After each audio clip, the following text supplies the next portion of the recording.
c'est le Morning sans filtre. Ce matin, dans la sauce, on parle de cette polémique autour du PSG. Christophe Galtier et Kylian Mbappé en fou rire après une question sur l'environnement. Dites-nous si ça vous choque. Dans un instant, on va avoir la réaction de Giroud. Juste avant ça, j'aimerais qu'on écoute les excuses, les demi-excuses de Christophe Galtier hier soir. C'était sur Canal+.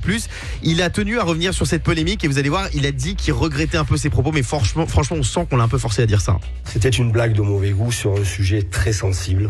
Ici au PSG, on n'est pas hors sol. Le club, les joueurs, le staff, tout le monde fait très attention au problème du climat.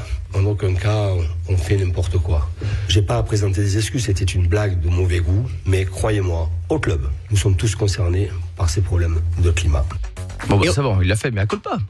Ouais, mais oui, c'est petit des mea excuses culpa. implicites. Mais franchement, il n'y avait pas de quoi faire un Après, mea culpa. moi la question c'est est-ce que Neymar sait faire du char à voile? Parce que si c'est pas le faire, de toute façon ça n'avance pas le Tout problème. à l'heure, on était avec le président de la Fédération française de char à voile sur Virgin Radio qui nous a dit que c'était possible de faire Paris-Nantes en char à voile et que ça durait 6 heures. Ouais, il faut avoir du temps. Et du vent, il a dit. Allô Giroud? Oui, bonsoir. Bonsoir Giroud. Bonsoir Giroud, il est 8h56. Ouais, en France, il est 8h. Merci d'être avec nous Giroud en direct sur Virgin Radio. Qu'est-ce que vous avez pensé de cette polémique? Est-ce qu'on fait pas énormément de bruit pour rien, franchement?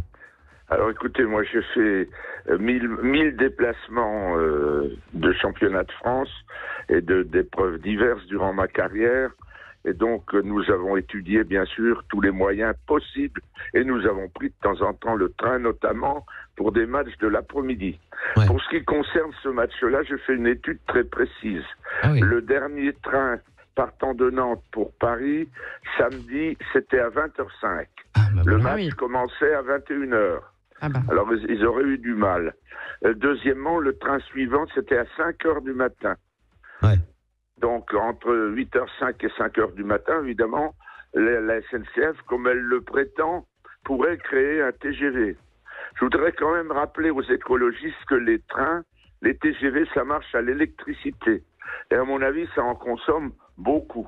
Alors, si on avait dû mettre un TGV spécial, comme ils le disent, pour les 40 personnes de la délégation de Paris Saint-Germain, je me doute du coût, plus le nombre de gens qu'il aurait fallu déplacer pour mettre un train spécial. Mais ce qui dit est intéressant parce que s'il y avait eu ce train pour de vrai avec seulement 40 joueurs dedans, ça aurait été aussi le même scandale. Bien sûr, en termes d'impact carbone, c'est terrible. c'est Et sûr. puis Guy, on va pas se mentir, en termes de sécurité, c'est injouable. Quand vous avez des stars comme Neymar, comme Messi, comme Mbappé dans une gare, c'est injouable. Alors vous avez raison, c'est le second problème. Combien de forces de l'ordre faudrait-il mettre pour que ça se passe très bien?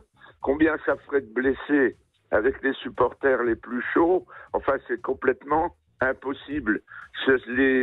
Les deux moyens qui leur permettent d'être un peu tranquilles, c'est l'avion et Le bus. l'autobus. Ouais, l'autobus. Ah Ils oui. prennent aussi régulièrement, parce qu'ils prennent pas que l'avion. Il y a aussi des trajets en autobus qui sont effectués Oui, ils par ont le les PSG tourbus. quand c'est pas trop loin. Est-ce que vous trouvez que les footballeurs sont hors sol aujourd'hui, Giroud? Parce que c'est l'expression qui revient Non, beaucoup.